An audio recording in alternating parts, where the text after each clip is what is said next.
The wind cut through Eleanor May Whitfield's threadbare coat like 1,000 needles, each gust stealing what little warmth remained in her body.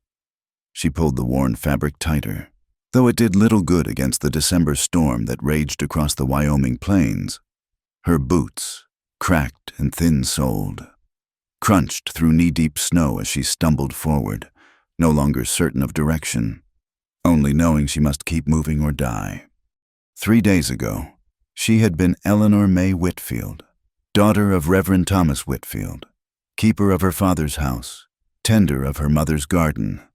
Now she was nothing but a shadow wandering through white death, cast out by her Uncle Josiah, who had arrived within hours of her parents' burial to claim what he called his rightful inheritance. The fever had taken them both, first her mother, then her father 2 days later.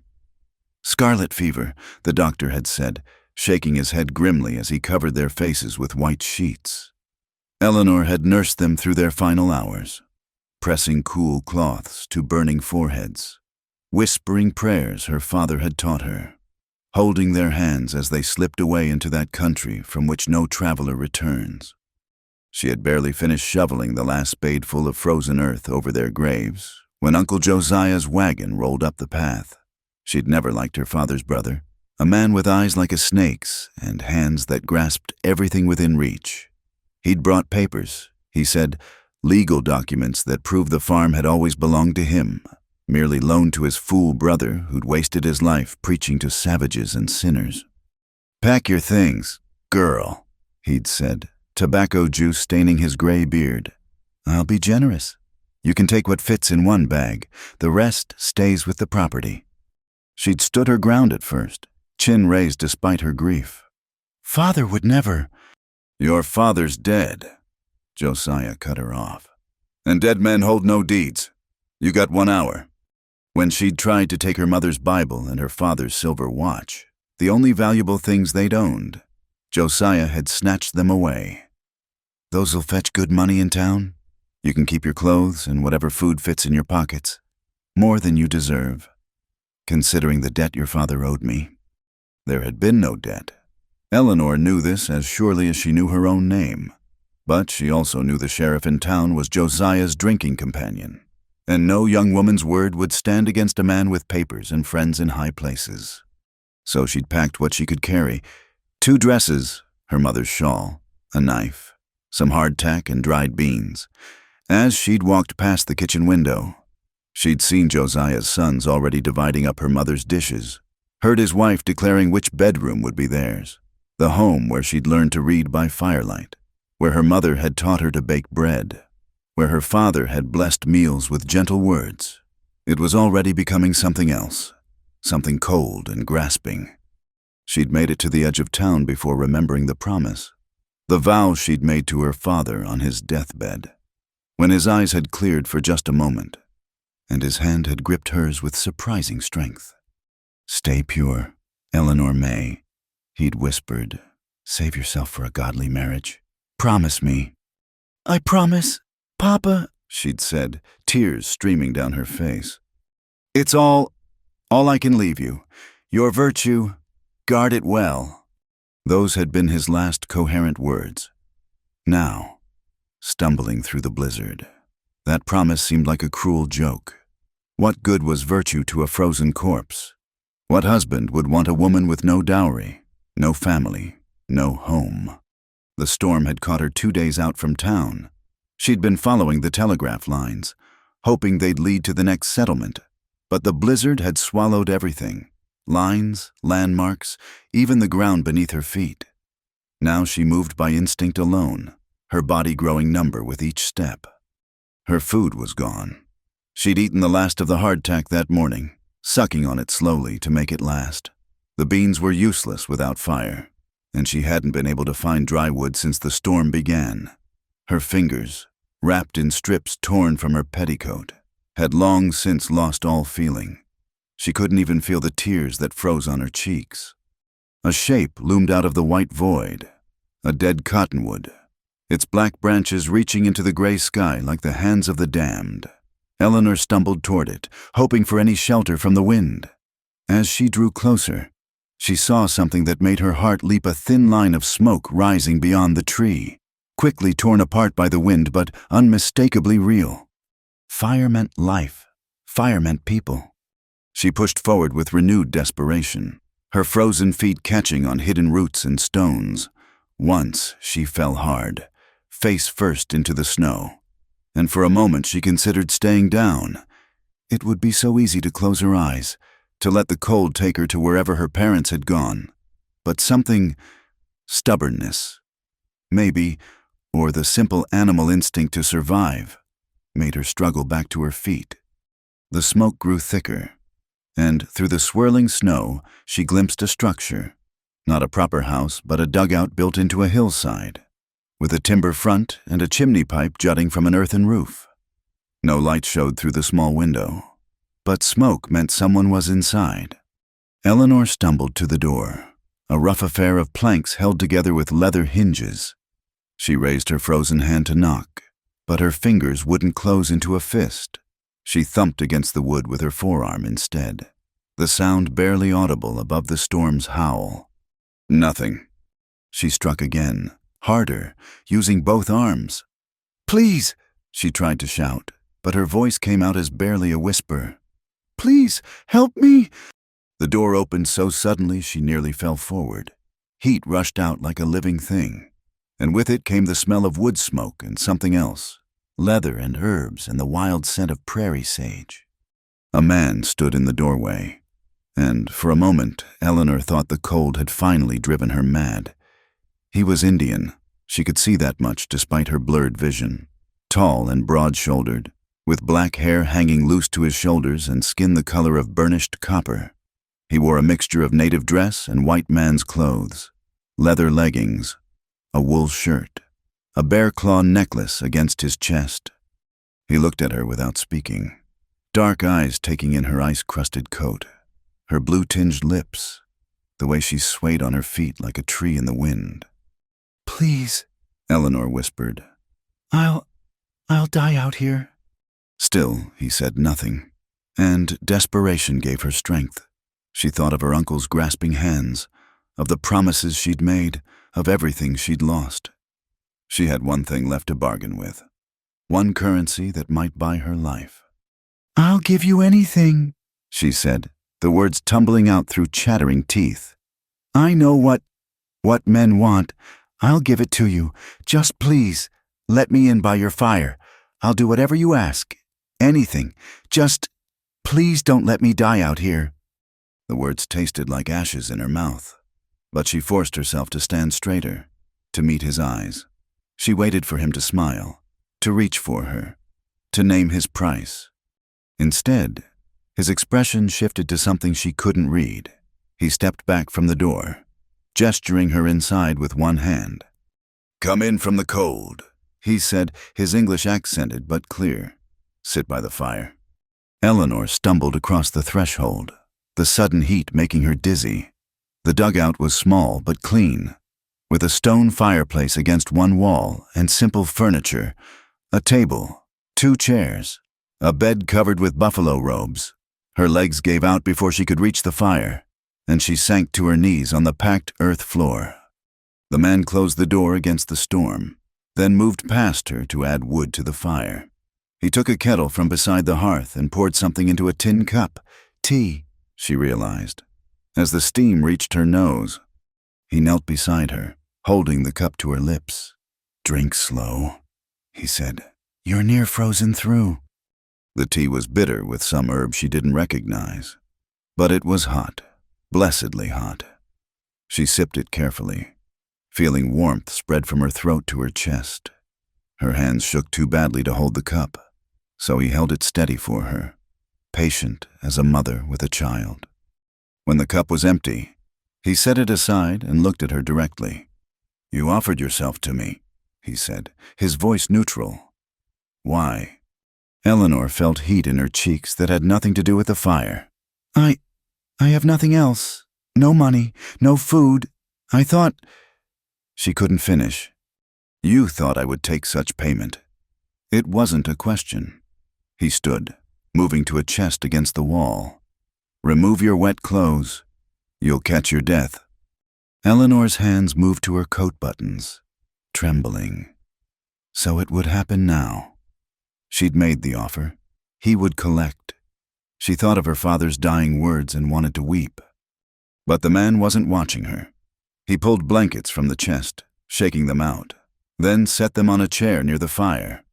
"Wrap yourself in these," he said, still not looking at her. "I'll make food." Eleanor stared at him, confused. "But don't you want—" Now he did look at her, and there was something in his dark eyes she couldn't name. "I want nothing from you, woman.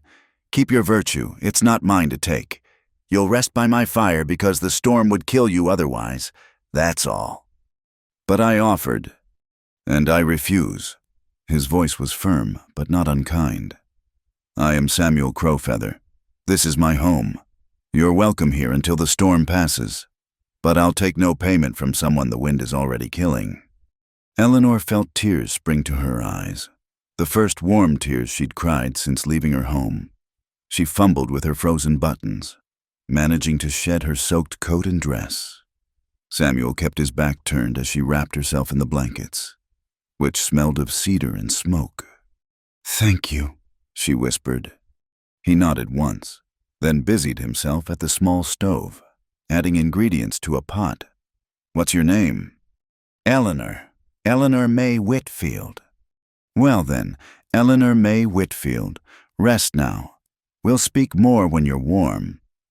The warmth of the fire slowly seeped into Eleanor's bones, but with it came pain, sharp, needling sensations as feeling returned to her frozen extremities. She bit her lip to keep from crying out, wrapping the blankets tighter around herself. The smell of whatever Samuel was cooking made her stomach clench with hunger, but she forced herself to sit still, to not appear more desperate than she already had. She watched him work, this strange man who had refused what she'd been prepared to surrender. He moved with quiet efficiency, cutting vegetables she didn't recognize, adding strips of dried meat to the pot. His hands were steady, deliberate. There was a calmness about him that seemed at odds with the storm raging outside. "Drink more tea," he said without turning around, gesturing to the kettle by the fire. "Cups on the hearth." Eleanor reached for it with shaking hands, managing to pour without spilling too much. The liquid was still bitter, but she welcomed its heat. As she sipped, she studied her surroundings more carefully. The dugout was sparse but clean, everything in its place. Herbs hung from the rafters. Tools lined one wall. A rifle stood in the corner. It was a man's space, practical and solitary. Yet there was something almost gentle about it. The carefully tended fire, the patched but clean blankets, a small carved wooden bird on the mantelpiece. "You live here alone?" she asked, then immediately regretted the question. What if he took it as invitation? But Samuel merely nodded. "3 winters now." No family." He was quiet for a long moment, stirring the pot. "Not anymore." Eleanor sensed a weight in those words and didn't press further. She knew about loss, about the spaces people left behind when they were gone. Instead, she asked, "What is this tea it's helping?" "Willow bark. Good for cold in the bones."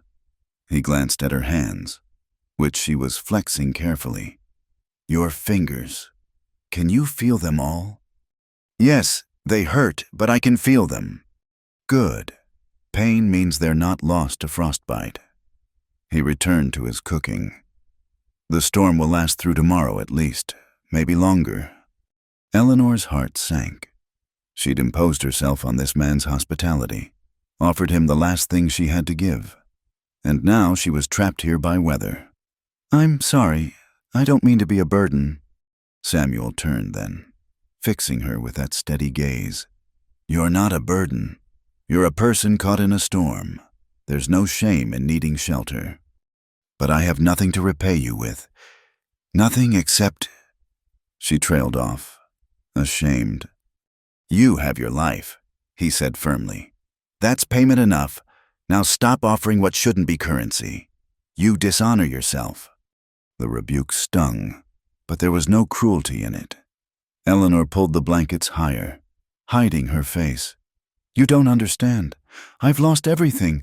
My parents are dead. My home is stolen.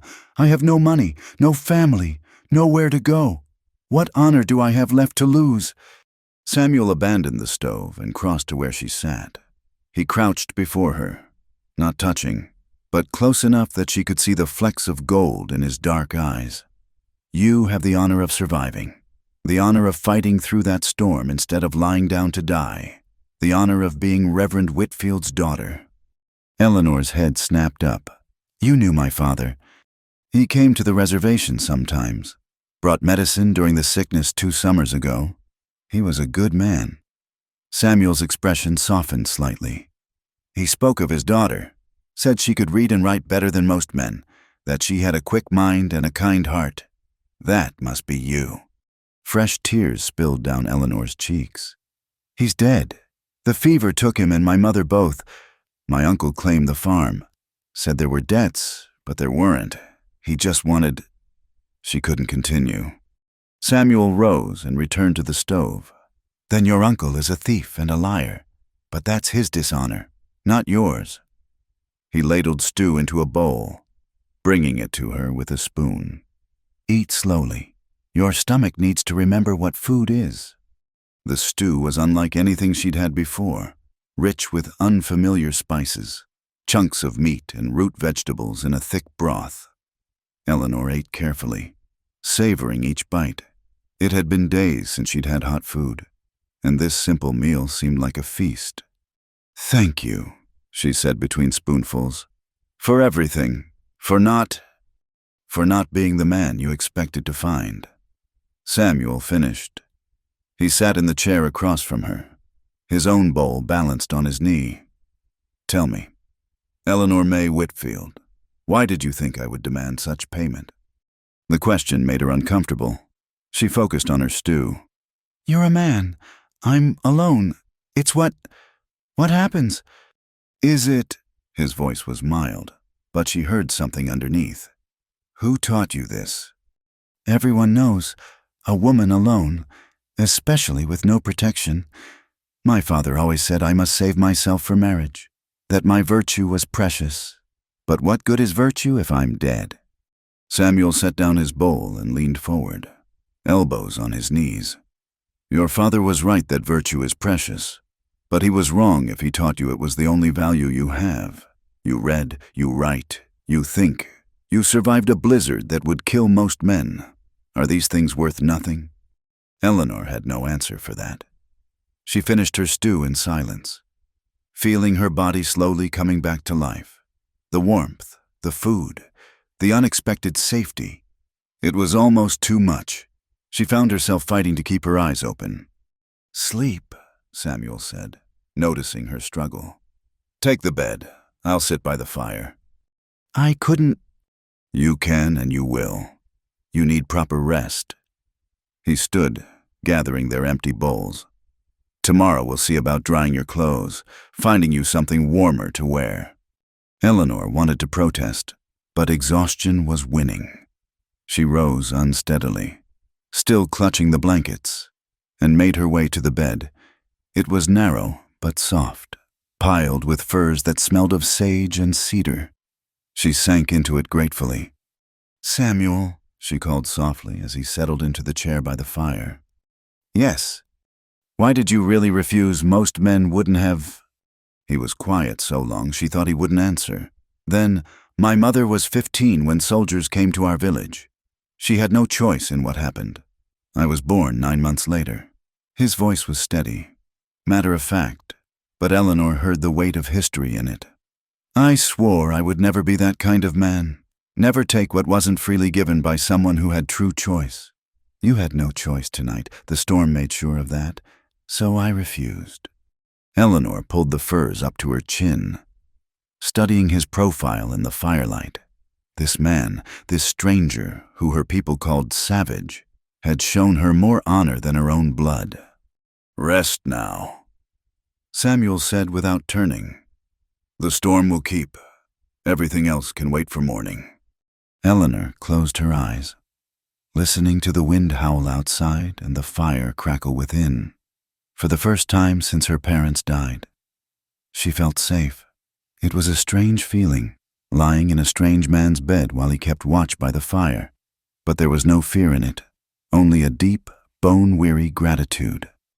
"Thank you," she whispered again, not sure if he heard.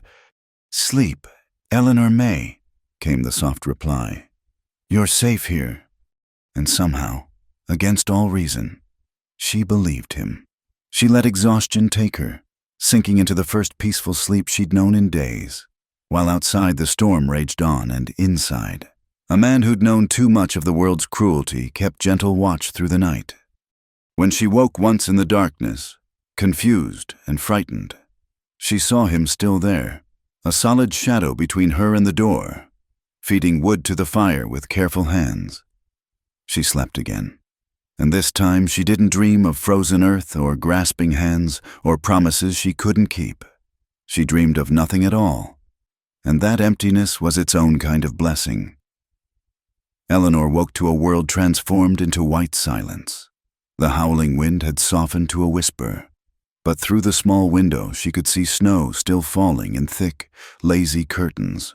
The fire had burned low, casting dancing shadows across the earthen walls. Samuel was at the table, working on something with his hands. When she stirred, he glanced up briefly. "Morning, there's porridge warming by the fire."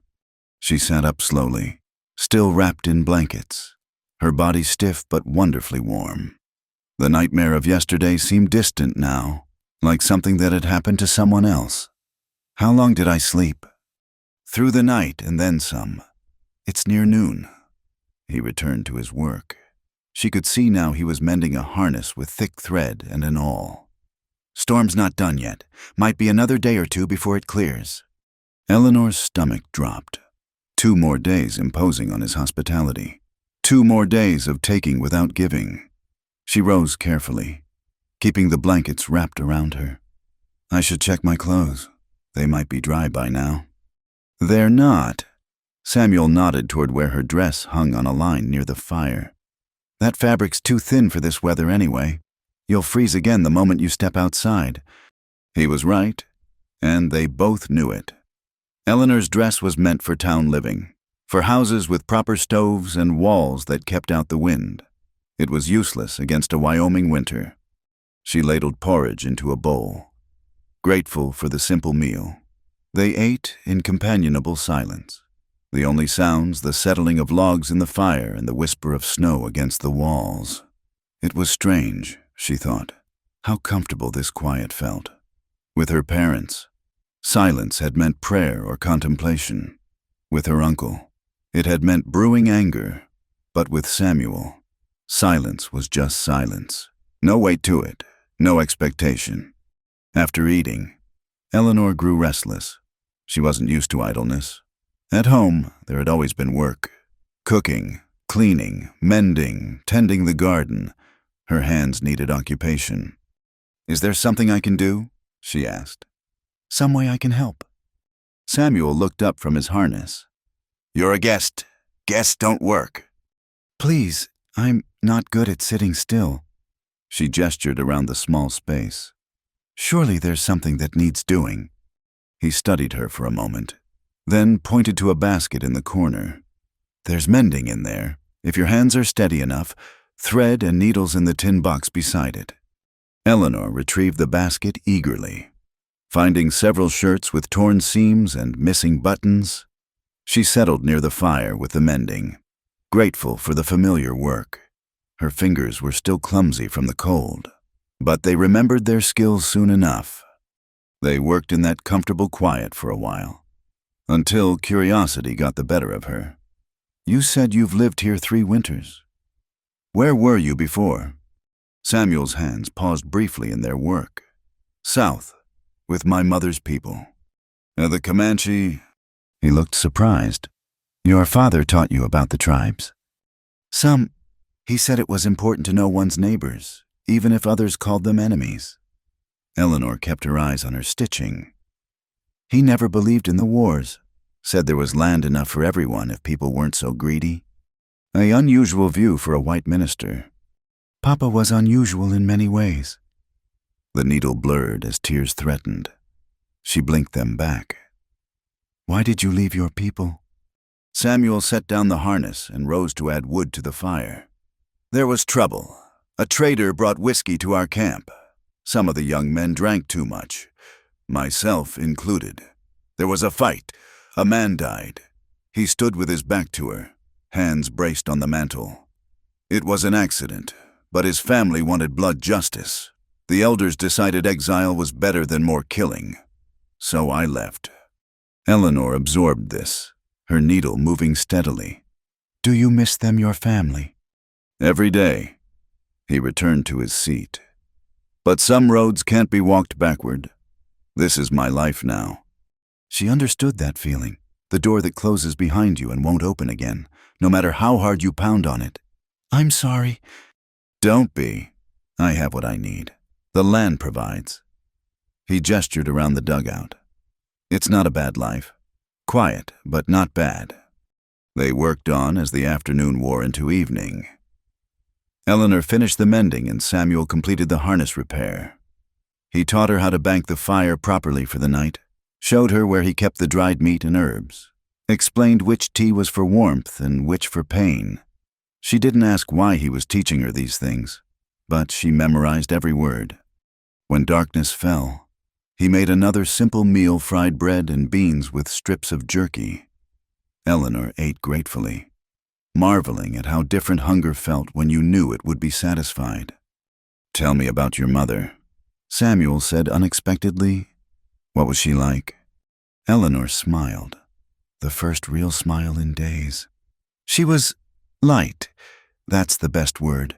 She made everything brighter just by being in the room. She could make bread from almost nothing, could make our old dresses look new with just a ribbon or some embroidery. She sang while she worked, hymns, mostly, but sometimes old songs from when she was young. She taught you well. Your stitching is fine work. She taught me everything she could, reading, writing, numbers, keeping house. She used to say a woman needed skills beyond pretty smiles and pleasant words. Eleanor's throat tightened. I wish I could have saved her. The fever came so fast. Sickness takes who it wants, Samuel said quietly. No one can fight that kind of enemy. They were quiet again, but it was a different quiet, full of shared understanding. Eleanor realized she'd talked more in one day with this stranger than she had in weeks with her own family. There was something about him that invited truth, perhaps because he offered his own so simply. That night, she insisted on taking the chair while he slept in the bed. He protested, but she held firm. You gave me your bed last night. It's only fair. He finally agreed, though he piled extra furs near her chair and built up the fire until the dugout was almost too warm. Eleanor dozed fitfully, waking often to feed the fire. Each time she woke, she found herself studying his sleeping form in the firelight. He slept like a warrior. She thought light and ready, but without fear. Once he stirred when she added a log, his eyes opening instantly, alert. When he saw it was just her tending the fire, he relaxed back into sleep without a word. The third dawn came with a different quality of light. Eleanor could tell even before she looked outside. The storm was breaking. Through the window, she could see patches of blue between the clouds. Samuel was already awake, heating water for tea. Wind's dying, he said. Might clear by tomorrow. Tomorrow, when she would have to leave this strange haven and face whatever came next. Eleanor pushed the thought away. Today was still today. But Samuel seemed to read her worry.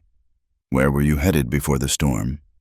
Cheyenne, maybe, or Denver, somewhere with work for a woman who can read and write. She wrapped her hands around the warm teacup. I thought maybe a school or a shop that needs a clerk. Long way to Cheyenne, longer to Denver. I know. She stared into her tea. But what else can I do? I can't stay here forever. Samuel was quiet for a long moment. Then, there's a trading post about 2 days' ride south. Fort Laramie's a week beyond that. Both might have work, safer than the cities for a woman alone. Eleanor nodded, though the thought of being alone again, facing the world with nothing but the clothes on her back, made her stomach clench. She'd found an unexpected sanctuary here, and leaving it felt like stepping back into the storm. But she would do it, because she had to, because Samuel Crowfeather had given her back her life and asked nothing in return, and the only way to honor that gift was to use it. "Thank you," she said quietly, "for everything. I don't know how to repay your kindness." "Live well," he said simply. "That's payment enough." Outside, the snow continued to fall, but gentler now, like a blessing rather than a curse. Inside, they shared another quiet day, two souls who had found unexpected shelter in each other's company, knowing it couldn't last but grateful for it all the same. The morning sun cast long shadows across the fresh snow, making the world sparkle like scattered diamonds. Eleanor stood in the doorway of the dugout, breathing in air so cold and clean it hurt her lungs. The storm had finally passed, leaving behind a landscape transformed, every harsh edge softened, every imperfection hidden beneath pristine white. "It's beautiful," she said softly. Samuel stood beside her, close enough that she could feel his warmth, but not touching. Beautiful and deadly, that snow's hip-deep in the hollows, deeper where the wind pushed it. She knew what he wasn't saying. Travel was still impossible. She should have felt frustrated, trapped. Instead, she felt a guilty relief. Another day of reprieve. Another day before she had to face the uncertain world beyond this sanctuary. They went about the morning routines that had already become familiar, building up the fire, preparing breakfast, checking the water supply. Eleanor found herself moving around the small space with surprising ease, knowing where everything belonged, how Samuel liked things arranged. After breakfast, she gathered her courage. "Tell me about your mother." Samuel's hand stilled over the leather he was working. "Why? You know about mine. It seems only fair." He was quiet so long she thought he wouldn't answer. Then, she was called Mary by the whites. Her real name was Singing Rain. She was beautiful. Everyone said so. Too beautiful. His voice carried old pain, scarred over but still tender. "The soldiers came to our village when she was young. She fought, but—" He shrugged, a gesture that said everything. Eleanor felt her throat tighten. "I'm sorry. She never let it break her. Raised me with love. Taught me both ways, the white man's language and laws, our people's traditions and beliefs. Said I'd need both to survive in the world that was coming." He smiled slightly. "She was right, as usual." "Is she—" "Gone 5 winters now. Lung fever." He returned to his work. "I brought her here to die. She liked the quiet, the view of the mountains. Said it reminded her of the old country, before everything changed." They worked in companionable silence for a while. Eleanor had found more mending to do. Samuel seemed to have a bachelor's approach to clothing repair, letting things pile up until absolutely necessary. She was reinforcing a worn elbow when curiosity prompted another question. "You speak English very well, better than some white men I've known." "Mission school," he said with a wry twist to his mouth. "The fathers were determined to civilize us, beat us for speaking our own language, cut our hair, made us wear their clothes. I hated every moment." He paused. "But the learning itself, reading, writing, numbers, that was useful. Knowledge is never the enemy, even when the teachers are." Eleanor thought of her own father, teaching letters by firelight, patient and gentle. How different Samuel's experience of education had been.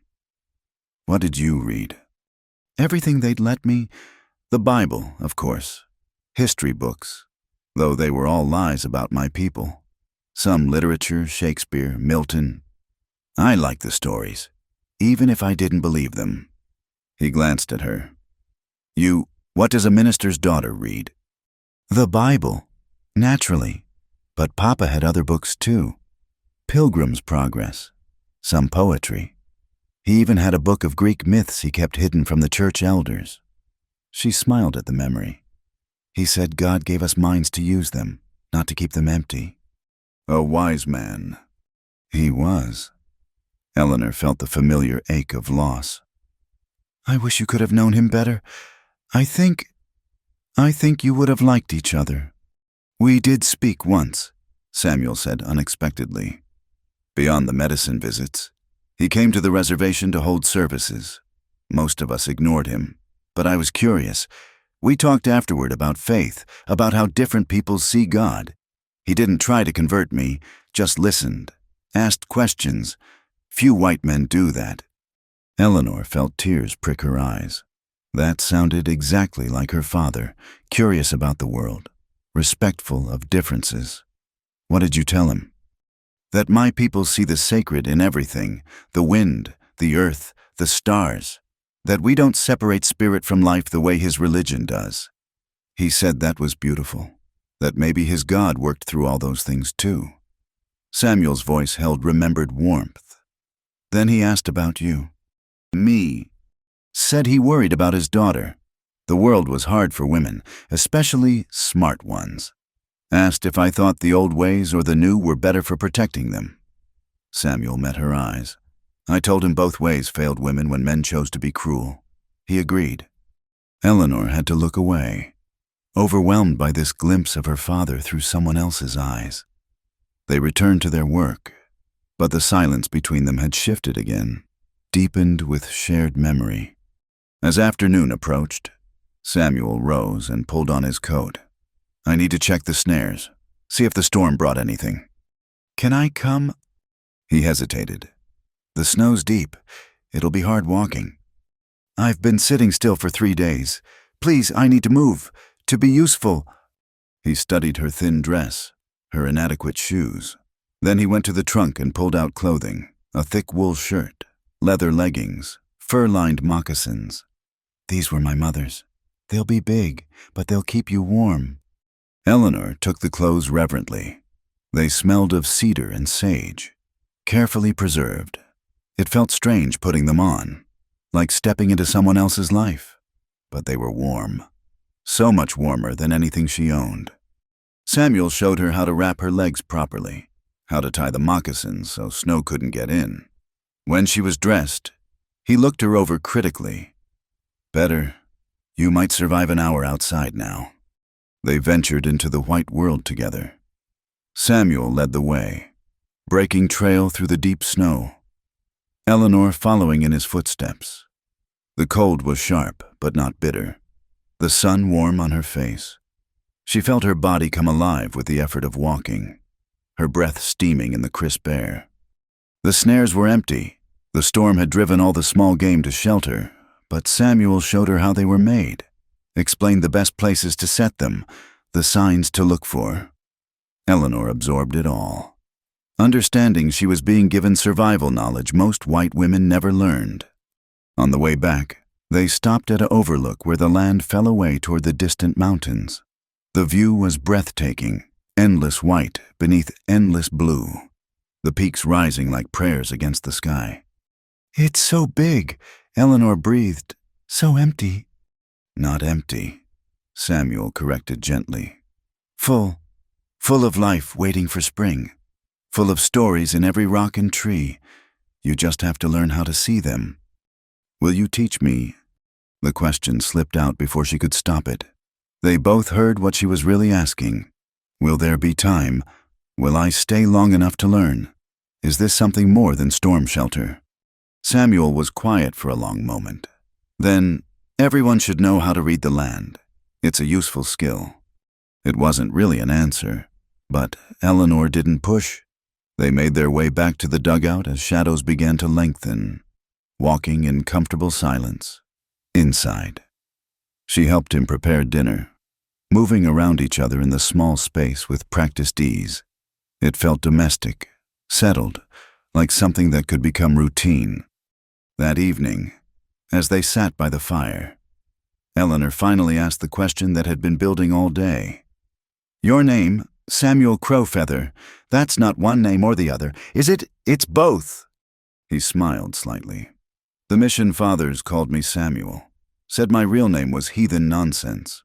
My mother called me Crow Feather, for the first thing she saw after I was born, a crow's feather falling past the lodge entrance.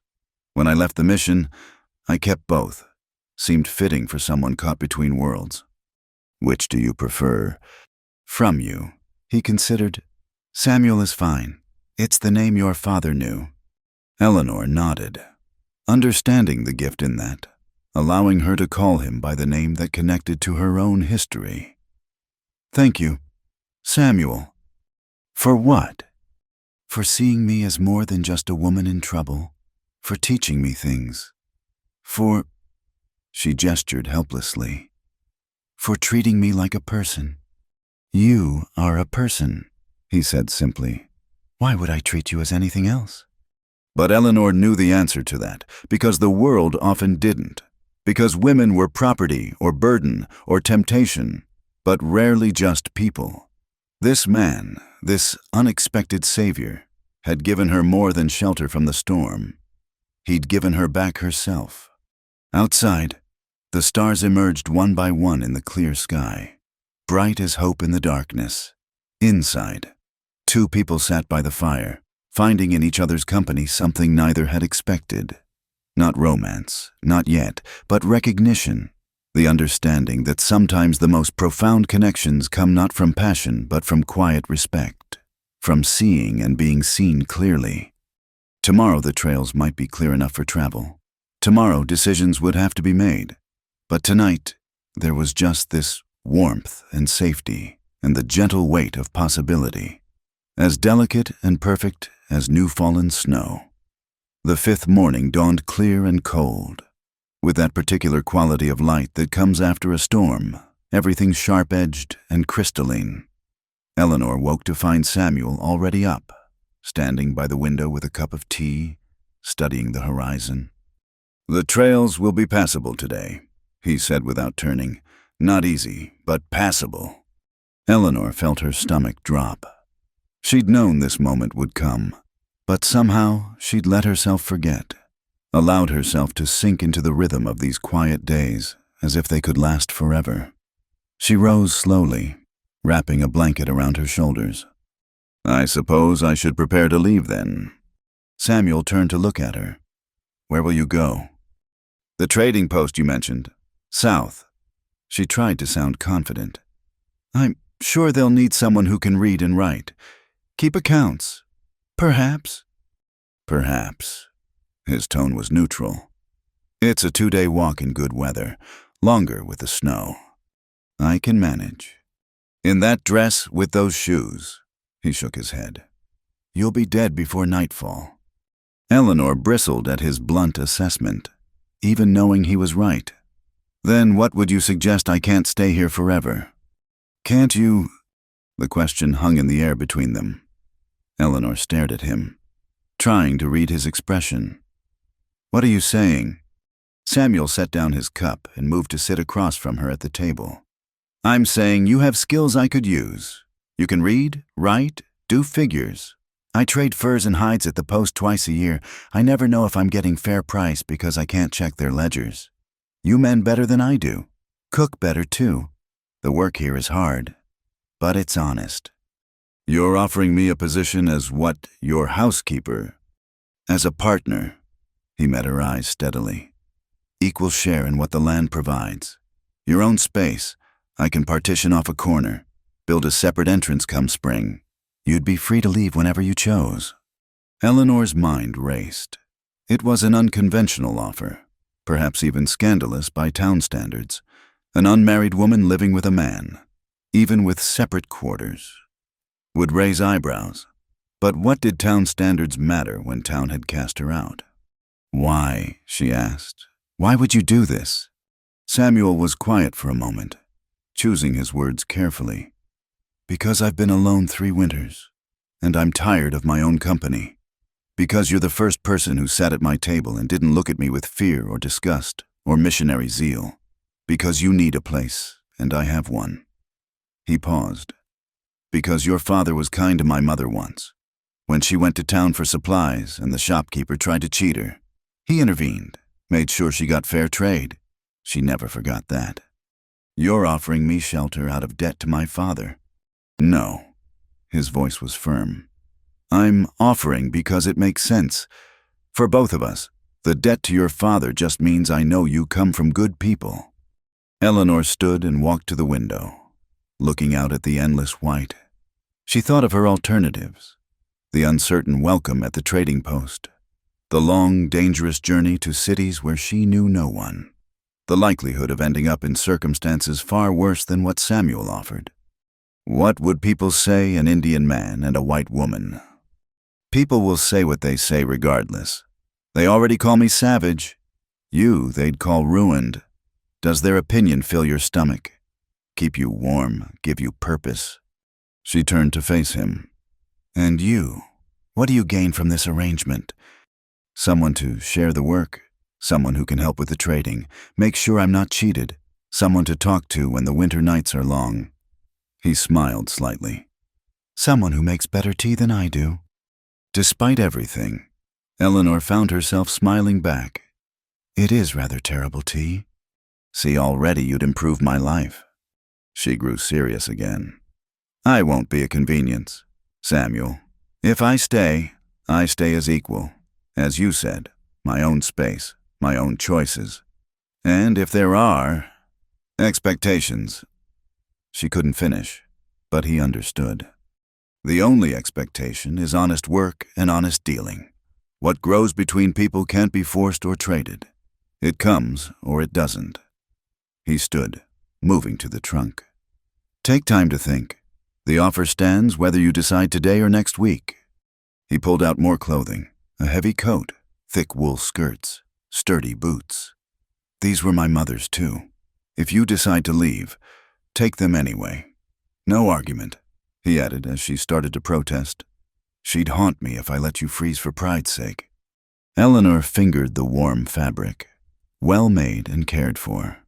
Everything practical, nothing frivolous. The clothing of a woman who worked hard and valued function over fashion. Tell me about the work. What would my days be like? Samuel returned to the table, and they talked through the morning. He explained the seasonal rhythms, hunting in fall, trapping in winter, planting a small garden in spring, gathering herbs and berries in summer, the twice-yearly trips to the trading post, the maintenance of the dugout, the constant work of survival. It's not an easy life, he finished. But it's free. No one to tell you your place, no one to bow to, just the land and what you make of it. Eleanor thought of her life before, the constant scrutiny of church members, the narrow boundaries of acceptable behavior, her uncle's grasping hands and cruel words. Here was a different kind of existence entirely, one that would scandalize everyone she'd ever known. And yet, I need to walk, she said abruptly. To think. Samuel nodded. Take the coat. Stay within sight of the dugout. She bundled herself in his mother's clothes and stepped outside. The air was sharp enough to cut, but she welcomed it, needed its clarity. She walked a wide circle around the dugout, testing her strength in the snow, testing her thoughts against the vast sky. What was she considering living with a man who wasn't her husband? Isolated from her own people? Working like a frontier woman instead of the minister's daughter she'd been raised to be. Her father would be... What shocked, disappointed? Or would he?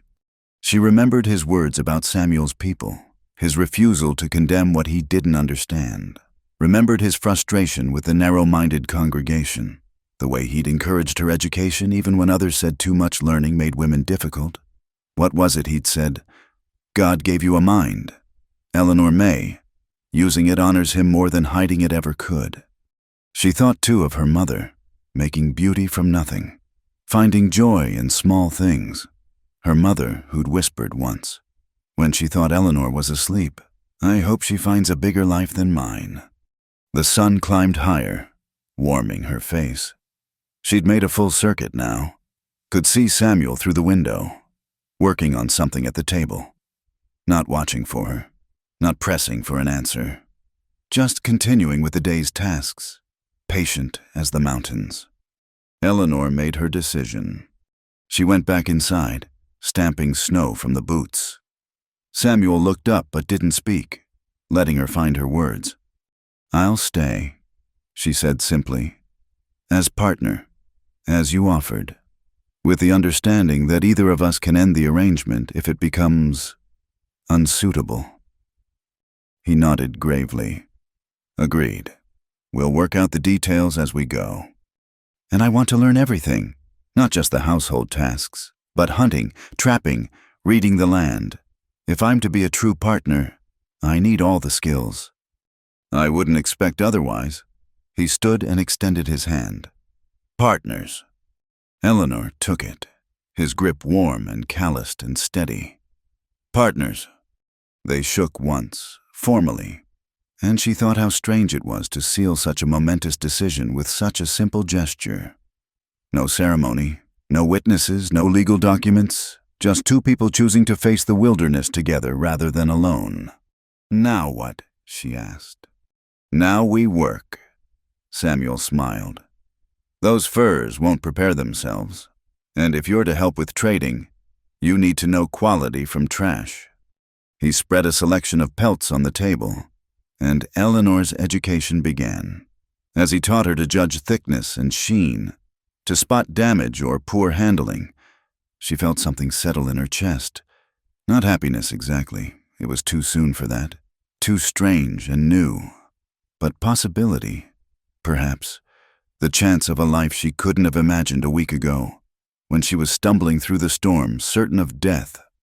Outside, the sun reached its zenith and began its slow descent. Inside, two unlikely partners worked side by side, building the foundation of whatever would come next. Eleanor thought of her father's grave, of the promises made there. She was keeping her virtue, she realized, but defining it differently now. The virtue of honest work, of facing life directly, of choosing her own path even when it led through uncertain country. "You're smiling," Samuel observed. "Am I?" Eleanor touched her face, surprised. "I suppose I am. It's been a while." "Good. Smiling suits you better than sorrow." She looked at this man who'd saved her life and now offered her a new one. "Thank you, Samuel, for everything." "Thank me with work," he said, but his eyes were warm. "We have much to do before winter's done."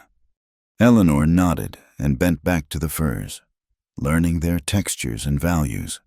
There would be time for deeper gratitude later, time to understand what this partnership might become. For now, there was just this work and warmth and the quiet understanding that she was no longer alone. It was enough, more than enough. It was the beginning of something entirely new. The sound of horses came with the dawn 3 weeks later. Eleanor was tending the fire when she heard them. The crunch of hooves on frozen snow, the jingle of tack, men's voices carrying on the still air. Her blood turned to ice. Samuel was already moving, rifle in hand. "Stay inside," he said quietly. "Away from the window." But Eleanor had recognized one of the voices, and her stomach clenched with dread. "It's William Hartley, the man I was supposed to marry." Samuel's expression darkened. "How many?" She peered carefully through the window. 4, no, 5. He's brought help." "The law." "I don't think so. Just hired men, by the look of them." She pressed her back against the wall, heart racing. "Samuel, I'm sorry. I've brought trouble to your door." "Our door," he corrected firmly. "And trouble was always going to find us eventually. Better to face it now." The horses stopped outside. "Hello, the house?" Hartley's voice boomed across the snow. "I know you're in there. Eleanor, come out now and save everyone some difficulty." Samuel checked his rifle, then looked at her. "Do you want to face him or stay hidden?" Eleanor thought of the girl she'd been 3 weeks ago, ready to trade anything for warmth. That girl would have hidden, but she wasn't that girl anymore. "I'll face him, but not alone." "Never alone," Samuel agreed. They stepped outside together. Eleanor had dressed in her own clothes today, freshly mended and clean, with Samuel's mother's warm shawl around her shoulders. She wanted Hartley to see her as she was now, not desperate, not running, but standing firm. William Hartley sat his horse like a man who owned the world. He was exactly as she remembered, thick-bodied and florid, with pale eyes that had always reminded her of a pig's, well-dressed in a way that spoke of money rather than taste. The men with him were rougher sorts, trail hands or drifters hired for muscle. "Eleanor." Hartley's eyes raked over her, then shifted to Samuel with obvious disgust. "So it's true. You're living with this savage?" "I'm living where I choose," Eleanor replied, surprised by the steadiness of her own voice. "Which is no concern of yours?" "No concern." Hartley's face reddened. "You were promised to me, signed and witnessed. Your uncle took my money in good faith." "My uncle had no right to sell what wasn't his. I made no promise." "The law says different." Hartley reached into his coat and pulled out a folded paper. "Marriage contract, all legal. Your uncle signed as your guardian. You belong to me." "I belong to no one." Eleanor felt Samuel shift slightly beside her, ready but not threatening. His presence gave her strength. "Whatever dealings you had with my uncle are between you and him. I'm not property to be bought and sold." One of Hartley's men, a lean fellow with dead eyes, spoke up. "Want us to just take her? Boss, we didn't ride all this way to argue with a squaw man and his woman." "Careful," Samuel said quietly. The single word carried weight, made the hired man's hand drift toward his gun. "No one's taking anyone," Eleanor said quickly. "Mr. Hartley, you're a businessman. Surely you can see this is bad business. I won't marry you. Force me, and I'll make your life miserable every day until one of us dies. Is that really what you want? A wife who hates you?" Hartley's pig eyes narrowed. "You think you have choices. You're ruined now. No decent man will have you after you've lived with an Indian. You'll come begging soon enough." "Then I'll live without a decent man's approval."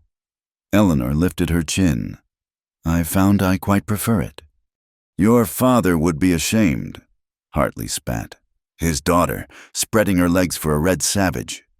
The crude words hit like a slap, but before Eleanor could respond, Samuel spoke. Reverend Whitfield was a good man. He'd be proud his daughter chose freedom over slavery, kindness over cruelty.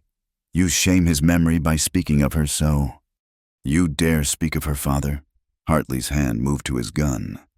You probably killed him yourself, took advantage of a grieving girl. Enough. Eleanor stepped forward, placing herself partially between the men. My parents died of fever, as half the county knows. Samuel saved my life when I was dying in the storm. He's shown me more honor than any white man, including you. She looked Hartley directly in the eye. Go home, William. Find yourself a wife who wants you.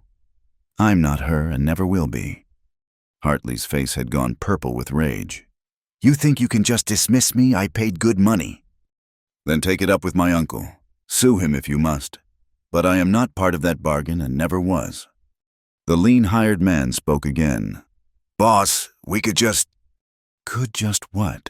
Samuel's voice was still quiet, but now it carried an edge. 5 armed men against 1 man and 1 woman. Is that how brave men behave where you come from? Samuel, Eleanor warned softly. The tension was ratcheting higher, and she could feel violence hovering in the air like smoke. But unexpectedly, one of the other hired men spoke up, an older fellow with graying temples. The lady's made her position clear. Mr. Hartley, ain't no good can come of forcing the issue. I'm paying you for your gun, not your opinion, Hartley snarled. You're paying me to protect you, not to kidnap women. The older man shifted in his saddle. That ain't what I signed on for. A murmur of agreement came from 2 of the others. Eleanor felt a spark of hope. Not all these men were without conscience. Then, Hartley looked around at his hired help. Sensing the shift, His face twisted with fury. "She's legally mine." "Then use the law." The older hired man said, "Take it to a judge. But I won't be party to dragging a woman off by force. That ain't right. Papers or no papers." For a long moment, everything balanced on a knife's edge. Then Hartley yanked his horse's head around savagely. "This isn't over," he told Eleanor. "You've made your choice. You'll live with the consequences." He looked at Samuel with pure hatred. "Both of you will." They rode off in a cloud of snow and anger. Eleanor stood watching until they disappeared over the ridge, her legs suddenly weak. Samuel's hand touched her elbow, steadying her. "You did well," he said quietly. "Did I?" Eleanor was shaking now, the confrontation's aftermath hitting her. "He'll be back, or he'll send someone. The law is a day's ride away and has bigger concerns than one runaway bride." Samuel guided her back inside. "But you're right. He won't let this go easily. Men like him never do." Eleanor sank into a chair by the fire. "I've put you in danger. Maybe I should leave. Go far away where he can't find me." "You could do that." Samuel poured tea, pressing the warm cup into her hands. "Run forever, always looking over your shoulder. Or you could stay and face whatever comes. Your choice." "You make it sound simple." "Not simple, but clear." He sat across from her. "That man, Hartley, he's nothing special. I've met his kind before. They take what they want until someone stops them. Today, you stopped him. That took courage." "I was terrified." "Courage isn't the absence of fear. It's acting despite it." He smiled slightly. "Your father would be proud." Eleanor sipped her tea, letting the warmth chase away the lingering chill. "The things he said, people will say worse if I stay here." "They will." Samuel's agreement was matter-of-fact. "Does it matter their words can't hurt you unless you let them?" "It's not just words I'm worried about." She met his eyes. "You could have been killed today. Over me." "I could be killed any day. By weather, by sickness, by a bear with cubs. Today's danger was no worse than any other." He leaned forward. "Eleanor, I offered you partnership with full knowledge of what it might bring. That hasn't changed." "But why?" the question burst out of her. "Why take such risks for someone you barely know?" Samuel was quiet for a long moment, staring into the fire. "Maybe because I'm tired of being safe and alone. Maybe because you look at me and see a man, not a savage or a curiosity. Maybe because life is risk, and some risks are worth taking." He looked at her. "The question is, do you think so too?" Eleanor thought of Hartley's pig eyes, of a life of proper submission and daily death of the spirit. Then she thought of these past weeks, learning to read animal tracks in the snow, mastering the rhythm of frontier life. The quiet evenings by the fire with Samuel teaching her words in his language while she helped him with his letters. "Yes," she said simply. "I do." Samuel nodded, satisfied. "Then we go on as before. Let Hartley rage, let the proper people gossip. We have work to do." And they did. But that night, Eleanor noticed Samuel checking the windows more often, keeping the rifle closer to hand. The confrontation had changed something, brought the outside world crashing into their small sanctuary. They were no longer just two people making an unconventional arrangement. They were a challenge to the order of things, and such challenges were rarely left unanswered. Still, as she prepared for bed in her own corner of the dugout, Samuel had put up a partition as promised. Eleanor felt something that surprised her, not fear, but a fierce protectiveness. This life she was building, this partnership forged from necessity and grown into something deeper, she would defend it. Whatever came next, she would not run again. Outside, wolves howled in the distance, but the sound no longer frightened her. She was learning the difference between real danger and mere wildness. The true threat wore civilized clothes and carried legal papers, but even that could be faced, could be overcome. She had chosen her path. Now she would walk it. Come what may. Spring came slowly to the Wyoming plains, first as a softening in the air, then as patches of brown earth emerging from beneath the snow. Eleanor stood outside the dugout, watching the sunrise paint the mountains pink and gold. She held a cup of coffee, real coffee, traded for at the post last month, and breathed in the changing season. 6 months. It had been 6 months since she'd stumbled through the blizzard, more dead than alive. 6 months since Samuel had opened his door and changed everything. She looked down at her hands, calloused now from work, steady with the bow he'd taught her to use. These weren't the soft hands of a minister's daughter anymore. "You're up early," Samuel said behind her. "The birds woke me. I'd forgotten how loud spring could be." She smiled without turning. "I wanted to see the sunrise. It feels different now." "Different how?" Eleanor considered. Before, sunrise meant another day to endure. Now it means another day to live.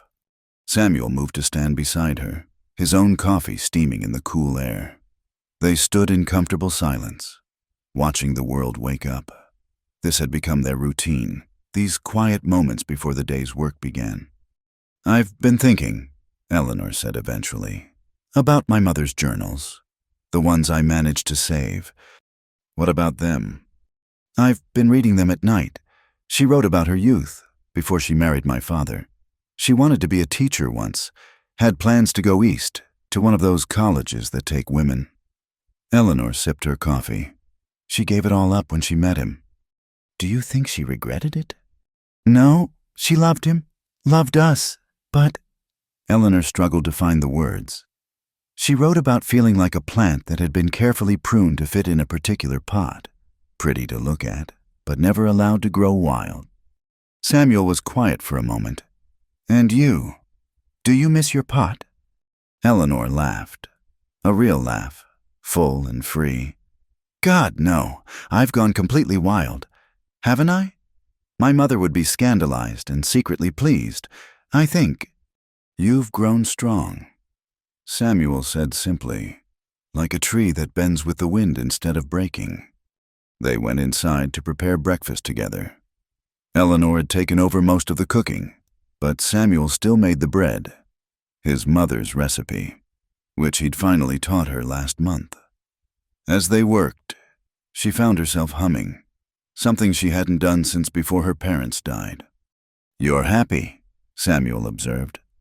Eleanor paused, considering, was she happy after everything, the loss, the fear, the complete upheaval of her life? "Yes," she said, somewhat surprised. "I believe I am. Is that wrong to be happy when so much has been lost?" "The dead don't benefit from our misery. Your parents would want you to live fully." "My father would be confused by all this." Eleanor gestured around the dugout, at their shared life.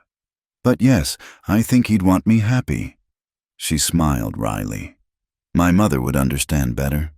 She knew what it was to want something beyond what was offered. After breakfast, they went to check the garden plot Samuel had helped her prepare. The ground was still cold, but Eleanor could feel the potential in it, the promise of growth. She'd ordered seeds from the trading post vegetables, but also flowers. Samuel had raised an eyebrow at the flower seeds. "They're not practical," she'd admitted. "But my mother always said beauty was its own purpose." Now, kneeling in the dirt, planning where everything would go, Eleanor felt a deep satisfaction. This would be her first garden, grown by her own hands, feeding her chosen family. Family? When had she started thinking of them that way? "We'll need to expand the plot if you want all those flowers," Samuel said, amused. "I'll do the work myself." "I know you will." There was pride in his voice that warmed her more than the spring sun. As they worked, Eleanor found herself telling him more about her mother's writings. She wrote about desire once, how women weren't supposed to feel it, only inspire it. But she did feel it, wrote about it in ways that would have horrified the church ladies. Samuel listened without judgment, as he always did. "Your people have strange ideas about what's natural." "And your people don't." different strange ideas, he admitted. But desire itself, that's just human, like hunger or thirst. Denying it doesn't make it go away. Eleanor felt heat in her cheeks that had nothing to do with exertion. These past months, working side by side, she'd become increasingly aware of Samuel as a man. The way he moved, efficient and graceful. The way his rare smiles transformed his face. The way he looked at her sometimes when he thought she wasn't watching. "Eleanor," his voice was careful. "I need to say something." She straightened, worried by his serious tone. "What is it?" "When I offered you partnership, I meant it. Equal shares, separate spaces, no expectations." He met her eyes. "That hasn't changed. Will never change without your word. You need to know that." "I do know that." And she did. In 6 months. He'd never pushed, never presumed, had touched her only to steady her, to teach her, to offer comfort. "Why are you saying this now?" "Because spring changes things. Makes people think of pairing, of futures. I want you to know you're safe here. Always. Whatever you feel or don't feel." Eleanor studied him. This complicated man who'd saved her in more ways than one. "And if I did feel something, if I wanted to change our arrangement," something flared in his eyes before he controlled it, "then we'd talk, as equals, as partners." He paused. "But not today. Today we plant gardens." She understood. He was giving her time, space, the freedom to choose without pressure. It was a greater gift than he probably knew. "Yes," she agreed softly. "Today we plant gardens." They worked until noon, marking out rows, preparing the soil. Eleanor felt the sun on her face, the earth under her nails, the good ache of physical labor. When they stopped for lunch, she caught sight of herself in the small mirror by the wash basin. Her skin was tanned, her hair bleached lighter by sun. She looked nothing like the pale minister's daughter she'd been.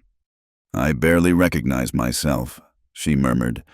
Samuel looked up from slicing bread. "Is that bad?" "No." She turned from the mirror. "It's wonderful. I look like who I am now, not who I was expected to be." That afternoon, a rider appeared on the horizon. They both tensed, remembering Hartley's threats, but it was only a traveling preacher, making his rounds through the scattered homesteads. He was young, earnest, with the kind of fervent faith Eleanor remembered from her father's seminary friends. "I'm Brother Timothy," he said, dismounting. "I'm hoping to hold services in the area, bring God's word to those who hunger for it." Eleanor felt Samuel withdraw slightly, the warmth leaving his expression. She stepped forward. "You're welcome to water your horse. Brother Timothy. We've no congregation here, though." The young preacher's eyes moved between them, taking in their obvious partnership. Samuel's heritage, Eleanor's adapted clothing. His face showed his struggle between Christian charity and moral judgment. "Perhaps you especially need God's word," he said carefully. "Living in irregular circumstances. Nothing irregular about hard work and honest living." Eleanor replied, her voice pleasant but firm. "My father was Reverend Thomas Whitfield. He taught me that God cares more about kindness than convention." "Reverend Whitfield from Willow Creek." The preacher's eyes widened. "But his daughter, I heard she was lost in a storm." "Found, not lost." Eleanor smiled, though I suspect that's not the story being told. Brother Timothy clearly didn't know what to make of this. He accepted water for his horse but declined their offer of food, eager to be away from their unsettling household. As he mounted to leave, he couldn't resist one more attempt. "I'll pray for you, miss, that you find your way back to righteousness." "And I'll pray for you, Brother Timothy." Eleanor replied, "that you learn to see God's grace in unexpected places." After he left, Samuel was quiet. Eleanor knew he'd faced such judgment his whole life, but it still stung. "I'm sorry," she said. For what you didn't invite his narrow mind here. For bringing that kind of attention. For making your life more complicated. Samuel turned to her. My life was simple before you. Also empty. Complicated is better than empty. That evening, as they sat by the fire, Eleanor reading aloud from one of the books they'd traded for, Samuel mending harness, she kept stealing glances at him.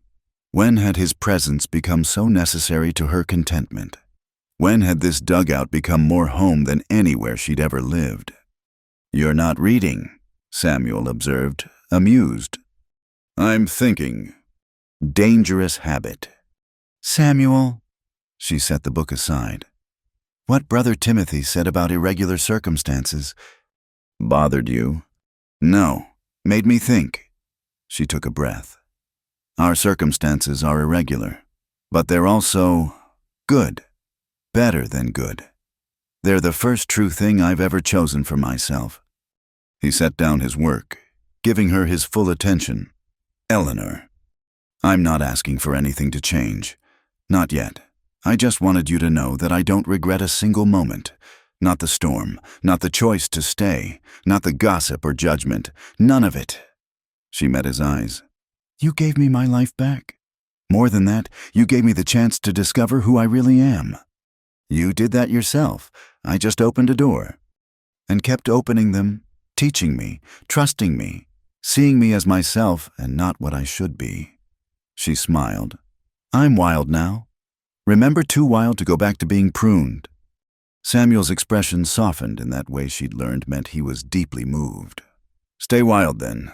It suits you. They returned to their evening occupations, but the air between them had shifted, charged with possibility. Outside, coyotes called to each other across the darkening plains.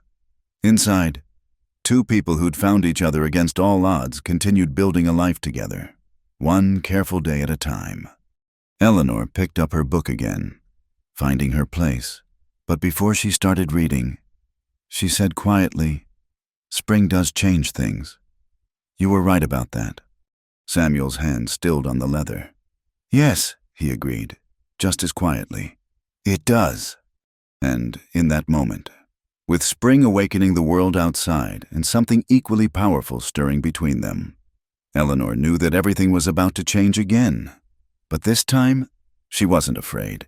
This time, she was ready. This time, she would choose her own transformation, as wild and free as the garden they would grow together. The first green shoots appeared in the garden on a morning when the meadowlarks were singing fit to burst.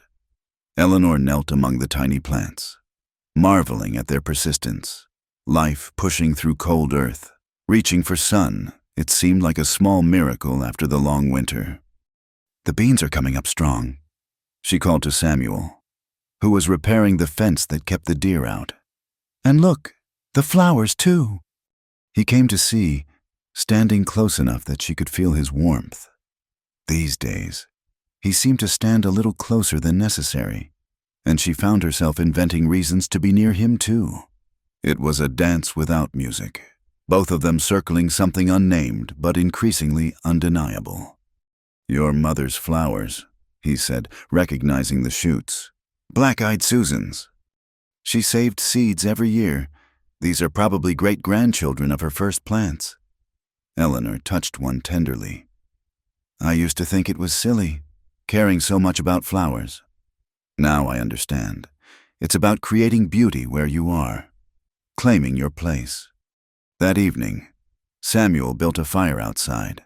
The spring nights were still cool, but it was warm enough to sit outdoors, to watch the stars emerge. They'd done this more often lately, finding excuses to extend the day, reluctant to retreat to their separate spaces. Tell me about the stars, Eleanor said. The stories your people tell. Samuel leaned back, his face tilted to the sky. That bright one there, we call it the wolf star. It leads the wolves on their night hunts. And those 7 stars, they're 7 brothers who climb to the sky to escape a bear. The Greeks called them the Pleiades, 7 sisters in their story. Same stars, different dreams. He pointed to another constellation. That one is the Great Bear to my people. And to mine, some things are the same across all peoples, I suppose. They sat quietly, shoulders almost touching. The fire crackled, sending sparks up to join the stars. Eleanor felt suspended in the moment, aware of every breath, every small movement. "Eleanor," Samuel said softly, "that first night when you came to my door, when I offered myself for shelter, the memory no longer shamed her. It seemed like another lifetime, another woman. You were so certain that was all you had to give. It made me angry, not at you, but at the world that taught you that." He turned to look at her, firelight flickering across his features. "You have so much more." "I know that now. You taught me." "No, I just gave you space to remember." He looked back at the stars. "My mother used to say that people are like plants. Some are forced to grow in shapes that aren't natural to them, but given the chance, they'll always reach for their true form." Eleanor thought of her mother's journals, of dreams deferred and shapes forced. "What's my true form?" "I think you're still discovering that, but I like what I see growing." The words hung between them, weighted with more than their surface meaning. Eleanor felt her heart racing, her skin aware of every brush of cool air. She wanted to move closer, to cross the careful distance they'd maintained, but something held her back. Not fear exactly, but a sense that this moment was too important to rush. "It's getting late," she said finally, though she didn't want the evening to end. Yes, but Samuel didn't move either. They sat a while longer, letting the fire die to embers. When they finally went inside, Eleanor lay awake for hours, replaying every word, every glance. Through the thin partition, she could hear Samuel moving restlessly too. Were his thoughts following the same paths as hers? The next day brought the season's first real warmth. Eleanor worked in the garden while Samuel hunted, returning with a young deer that would provide meat for weeks. As he butchered it, teaching her the proper way to preserve every useful part, she found herself studying his hands, strong and capable, gentle despite their strength. "You're not paying attention," he said, amused. "I am. Cut along the natural seams. Waste nothing." But her eyes were on his face, the way concentration drew his brows together.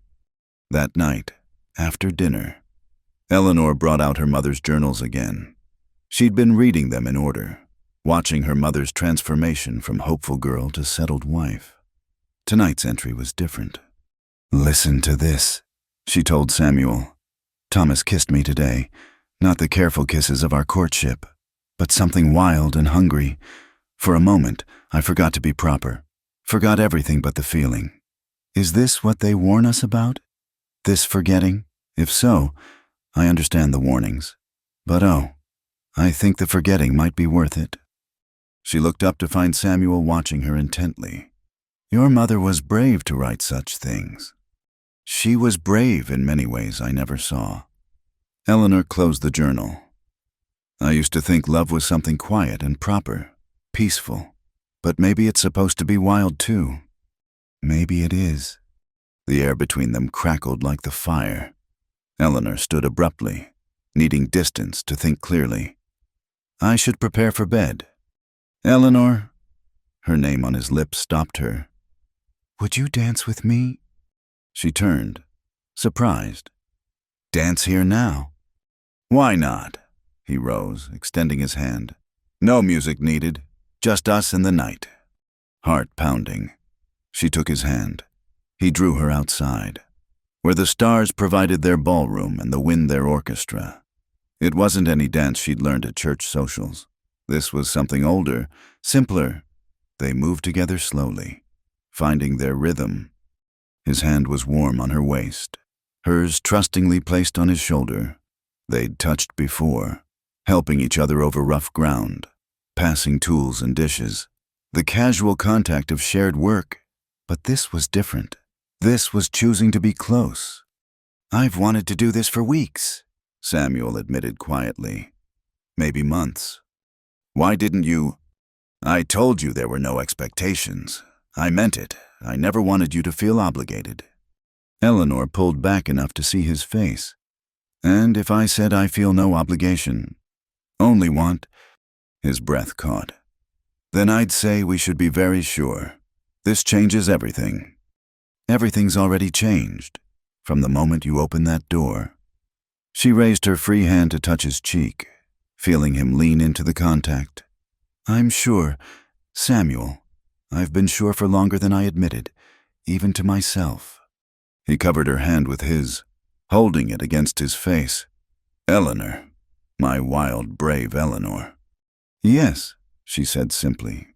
"Yours, if you'll be mine." Instead of answering with words, he bent his head and kissed her. It was nothing like the chaste kisses she'd imagined in her girlhood. This was fire and promise and recognition all at once. She understood now what her mother had written about forgetting. Everything disappeared except this. The taste of him, the solid warmth of his body, the rightness of being held like something precious. When they finally drew apart, both breathing unsteadily, Samuel rested his forehead against hers. "Are you sure?" he asked again. "I've never been more sure of anything." She smiled, feeling wild and free and utterly herself. "Dance with me more." They danced under the stars until the moon set, sometimes kissing, sometimes just holding each other, learning this new language of touch, when cold finally drove them inside. They paused at the partition that divided their living spaces. "Nothing has to change tonight," Samuel said softly. "We have time." Eleanor kissed him once more, marveling at the freedom to do so. "We have all the time in the world." She went to her own bed, but everything had changed. The partition that had once meant safety now seemed like an unnecessary barrier. Soon, she thought, soon they would take that last step, make their partnership complete in every way. But for tonight, it was enough to lie in the dark knowing he was near, feeling the echo of his kisses on her lips, her body still humming from their starlight dance. She thought of her parents, of the propriety that had governed their lives, of all the rules she'd been raised to follow. She'd broken every one of them and found herself in the breaking.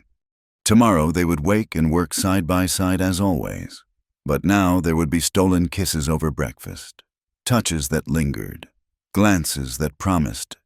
They would tend their garden and build their life. No longer careful partners, but something deeper, truer. Eleanor smiled in the darkness. She'd been so afraid that first night, certain she had nothing left but her body to bargain with. Now she understood that Samuel had been right. She'd had so much more. Her strength, her intelligence, her wild heart that refused to be tamed. And love? She'd had love to give all along. She just needed to find someone who saw it as a gift freely given, not a currency to be traded. Outside, an owl called into the night. Inside, two people lay in separate beds for one of the last times, dreaming of dances without music and a future written in their own hands.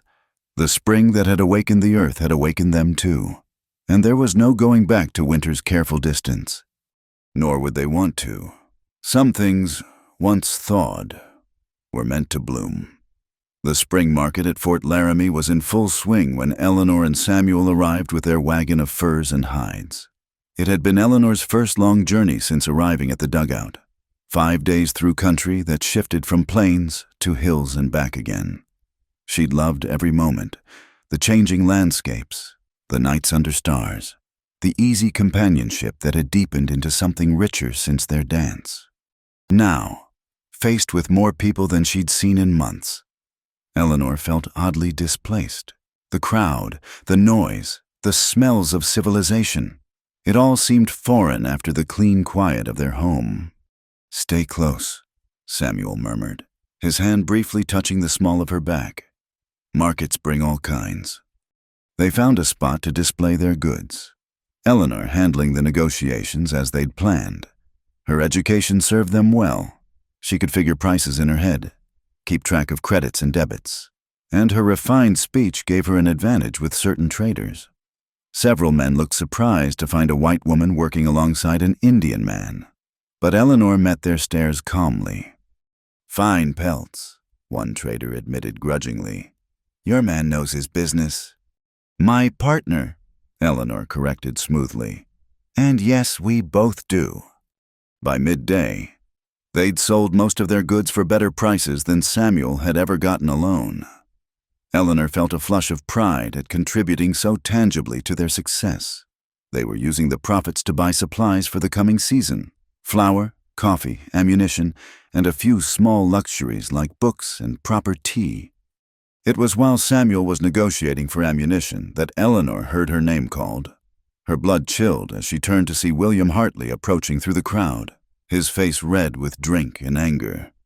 Well, the runaway bride. He stopped too close, forcing her to step back. Still playing house with your savage. I see. Mr. Hartley. Eleanor kept her voice level, though her heart raced. I'd hoped you'd moved on. Moved on.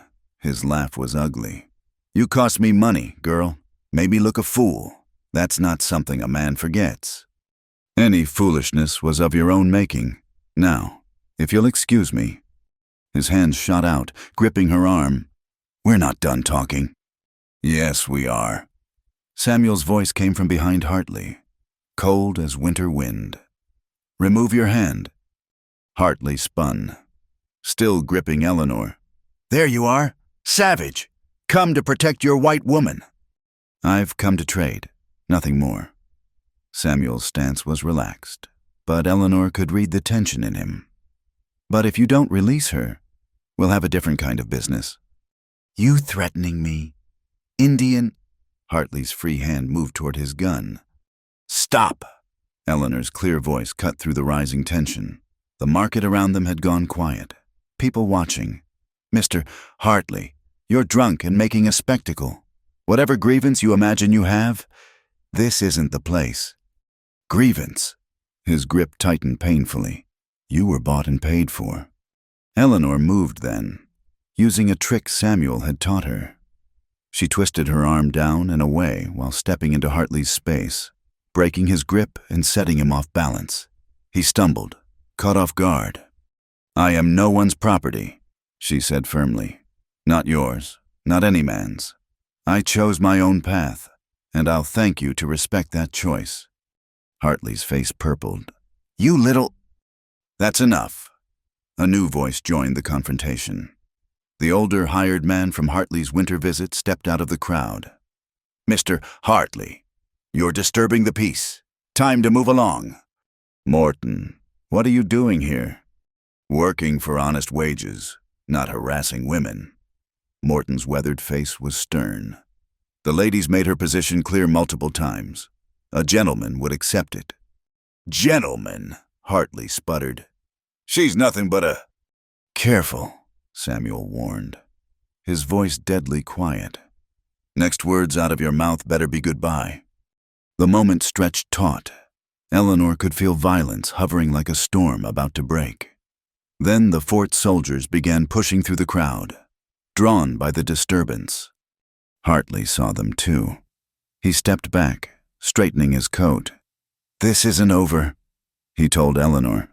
You've chosen to live like an animal with animals, but you were mine first, and I don't forget what's mine. I was never yours, Eleanor said quietly. I was my father's daughter, then my own woman. That's all I've ever been. Hartley spat at her feet, then shouldered his way through the crowd. The soldiers followed, making sure he left.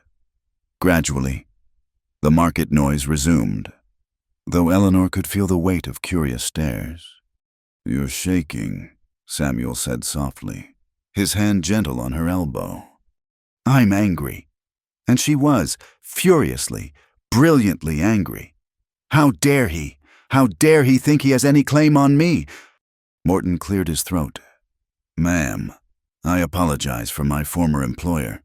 Man's had nothing but bile in him since you stood up to him. He's been drinking heavy, talking wild. You might want to be careful. We're always careful, Samuel said, but thank you for stepping in. Morton touched his hat brim. Didn't sit right with me last winter. 5 men trying to force a woman. Sits even worse now. He looked at Eleanor. You seem happy, ma'am. That's good to see.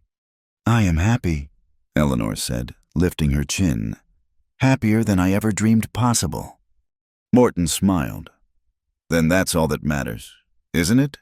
He nodded to them both and moved on. They finished their trading quickly after that, both eager to be away from the crowds and potential trouble. As they loaded their wagon, Eleanor noticed Samuel's tight jaw, the controlled anger in his movements. Talk to me, she said quietly. He put hands on you, in public, like you were property. Samuel's voice was rough, and I couldn't stop him without making it worse. But I stopped him, myself, with the skills you taught me. Eleanor touched his arm. I'm not some delicate flower needing protection. Samuel, we protect each other. Some of the tension left his shoulders. You did handle him well. That wrist break was perfect. I had a good teacher, she smiled. Though I wanted to do more than break his grip, the arrogant fool. Samuel laughed, despite himself. Bloodthirsty woman. What would your church ladies think? Nothing good, I'm sure. Eleanor climbed onto the wagon seat. Can we camp somewhere beautiful tonight? I want to wash the stink of town off me. They found a spot by a clear stream, surrounded by cottonwoods just coming into full leaf, while Samuel tended the horses. Eleanor walked to the water's edge. The confrontation with Hartley had shaken her more than she'd admitted, not from fear, but from fury. How many women were trapped by men like him? How many never found their way to freedom? Regrets? Samuel asked, joining her. Never. She turned into his arms, resting her head against his chest. Just thinking about cages, how I lived in one for so long without realizing it.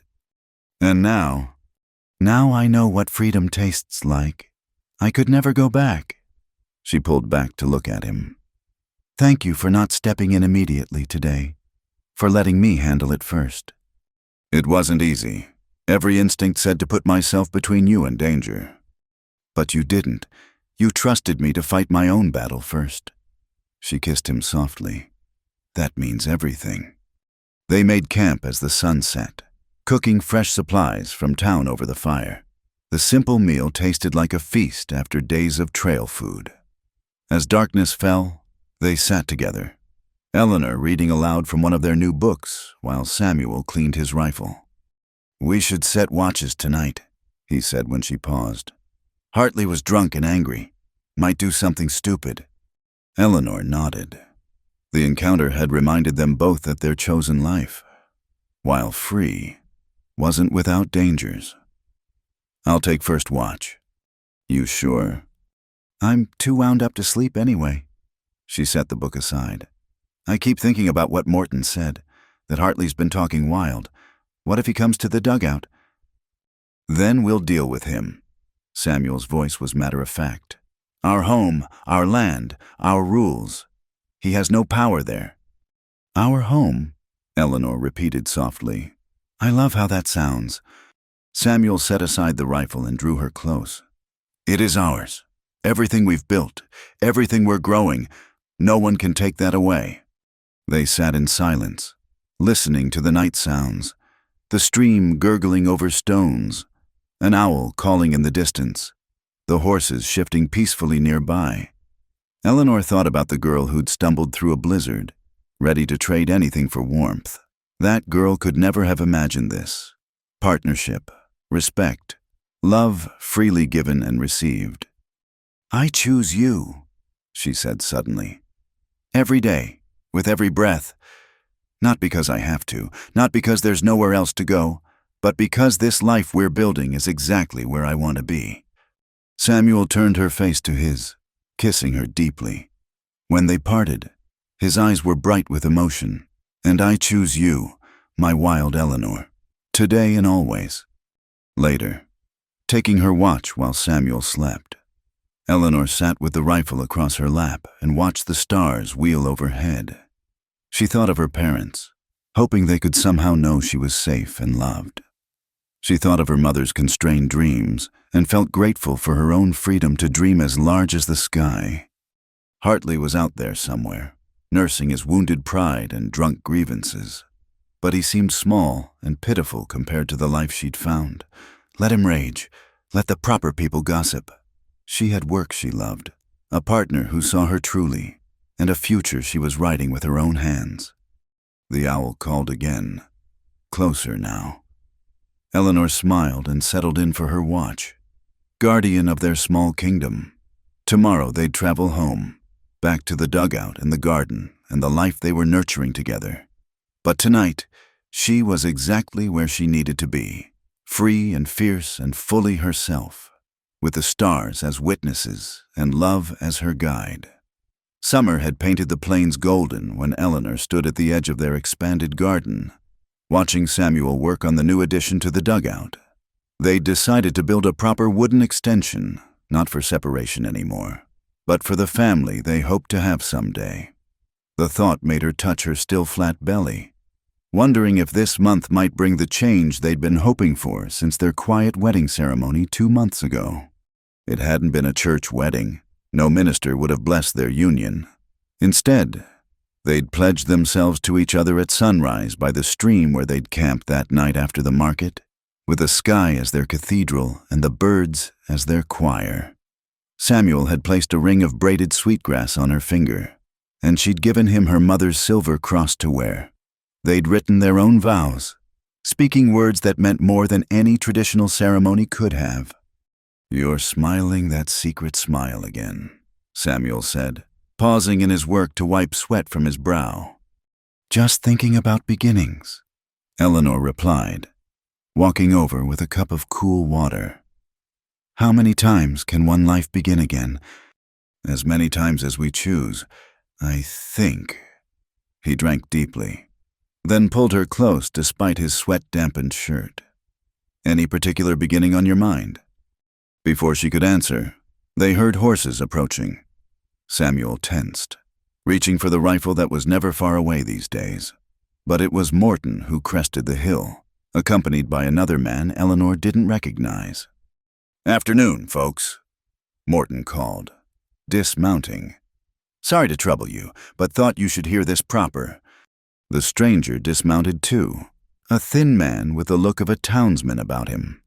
"Name's Peterson," he said. "I'm the new marshal in Willow Creek." Eleanor felt Samuel's arm tighten around her waist. A visit from the law rarely meant good news for people like them. "What brings you here, Marshal?" Samuel asked, his voice neutral. Peterson looked uncomfortable. "It's about William Hartley. He's dead." Eleanor gasped. Despite everything, the news shocked her. "Dead how?" "Found him at the bottom of Widow's Canyon 3 days ago. Horse came back without him." The marshal's eyes moved between them.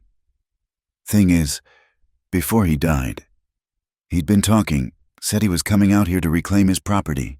His words, ma'am, not mine." "When?" Samuel's question was sharp. "Would have been the day he died, near as we can figure. He never made it this far, obviously. Canyon's a good 20 miles north." Peterson shifted his weight. "I need to ask, were either of you away from here 3 days ago?" "We were both here," Eleanor said firmly. "Working the garden, finishing the new construction. We haven't left the homestead in 2 weeks." Morton spoke up. "I can vouch for that. Marshal, I passed by 2 days ago, trading for some of Mrs. Crow Feather's preserves. They were both here, had been for days by the look of the work done." Eleanor started at hearing her married name spoken aloud.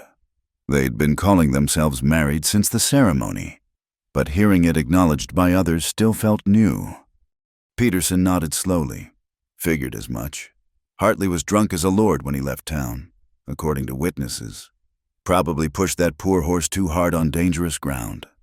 He looked at Eleanor. "I knew your father, ma'am. Good man. I'm sorry for the trouble Hartley caused you." "Thank you, Marshal. I'm sorry he's dead. No one deserves that, no matter their faults." "Generous of you to say so." Peterson remounted. "Anyway, thought you should know. Don't expect there'll be any more trouble from that quarter. His creditors are already fighting over his estate. Seems he died owing more than he owned." After they left, Eleanor and Samuel stood in silence for a long moment. She felt an odd mixture of relief and sadness. Hartley had been a threat, yes, but he'd also been a human being, driven by pride and greed to a lonely death. "Are you all right?" Samuel asked softly. "Yes, it's just strange. He wanted to own me, and now he's gone, and we're still here, building, growing, living." She looked up at him. "I'm glad we were here, glad we have witnesses. I wouldn't want anyone thinking—" "They won't. Morton's word carries weight, and that Marshall seemed fair enough."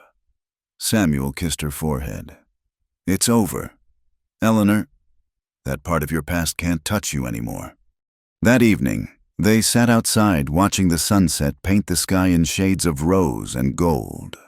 The garden was thriving, vegetables and flowers growing side by side in cheerful profusion. The new addition to their home was taking shape. Boards fitted carefully together, a testament to their shared future. "I've been thinking," Eleanor said, breaking the comfortable silence, "about my father's Bible, the one Uncle Josiah took." Samuel waited, knowing she'd continue when ready. "I don't need it anymore. I thought I did. Thought losing it meant losing my connection to them. But I carry them differently now." She touched her heart. "In how I choose to live. In the kindness I try to show. In the love I'm able to give and receive. That's their real legacy. They would be proud of you." "I hope so. This life is nothing like what they imagined for me. But I think they'd understand. Love makes its own rules." Samuel pulled her closer. "Speaking of love making its own rules, there's something I should tell you." Eleanor tensed slightly. "What?" "I got a letter at the trading post from my mother's people. The elder who banished me, he died last winter. His son leads now, and he's lifted the exile." Samuel's voice was carefully neutral. "I could go back if I wanted." Eleanor's heart seemed to stop. "Do you want to go back?" He turned her to face him, hands gentle on her shoulders. "My people are there. Yes, my history, my blood. But my life, my heart. They're here, with you. I chose you. Remember that hasn't changed." "But don't you miss—" "I miss them. I'll always miss them. But going back would mean giving up what we've built here. It would mean living by others' rules again, fitting into a place that might not fit anymore." He smiled. "I've grown too wild. I think, like someone else I know." Eleanor kissed him then, pouring all her love and gratitude into the connection. When they parted, she whispered, "I would go with you. If you needed to return, I'd go. I know you would. That's one of the many reasons I love you." He stood, pulling her up with him. "Come, I want to show you something." He led her to the new addition where he'd been working all day. The walls were up now, and he'd cut windows facing east and south to catch the morning light. But it was what he'd carved above the doorframe that made her gasp. There, worked into the wood with careful hands, were intertwining vines bearing both black-eyed Susans and the sacred four-petaled medicine flower of his people. Below them, in neat letters, he'd carved E and S crow feather, where love grows wild. "Oh, Samuel." Eleanor traced the letters with wondering fingers. "It's perfect. This is our place, neither fully white nor fully Indian, but something new, something ours." He wrapped his arms around her from behind. "No matter who comes to our door, marshals or preachers or ghosts from the past, this is what they'll see. Our choice, our life." Eleanor leaned back against him, feeling complete in a way she never had before. Tomorrow would bring its own work, preserving the early vegetables, preparing for the autumn hunt. Perhaps finally starting the quilt she'd planned using scraps from her old life and new. But tonight, in this moment, everything was exactly as it should be. I used to think love was about possession, she said quietly. About belonging to someone. But it's not, is it? It's about choosing to stand beside someone, free and whole, building something together. Two trees growing side by side, branches intertwining but roots running deep and independent. Samuel agreed. That's what the old grandmother who taught me wood carving used to say. As stars began to appear in the darkening sky, Eleanor thought about all the women still trapped in lives they didn't choose. All the people told they had to fit into shapes that didn't suit them.